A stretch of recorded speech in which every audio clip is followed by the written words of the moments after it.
మనం జీవించే జీవితం అనేది చాలా చిన్నది. అసలు మనిషి పుట్టుక, మరణము అనేది పుట్టుక ఎప్పుడు సంభవిస్తుందో తెలియదు, మరణం ఎప్పుడు సంభవిస్తుందో తెలియదు.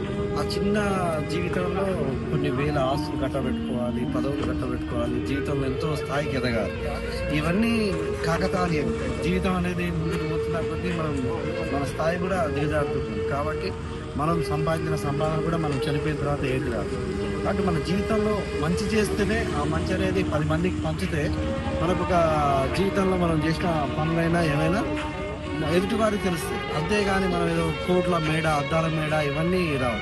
ఏదైనా నలుగురికి మంచి చేయాలని, శత్రువులు లేకుండా, ఎంత పెద్ద శత్రువు అయినా ఉండొచ్చు మనిషికి, కానీ ఆ శత్రువుని మనం మన యొక్క చాకచక్యంతో వాడిని మిత్రుడిగా చేసుకోవడమే మనిషి యొక్క నైజం. నా సిద్ధాంతం కూడా, నా లక్ష్యం కూడా ఏంటంటే ఎవరిని కూడా శాశ్వత శత్రువులు అనేది ఉండొచ్చు.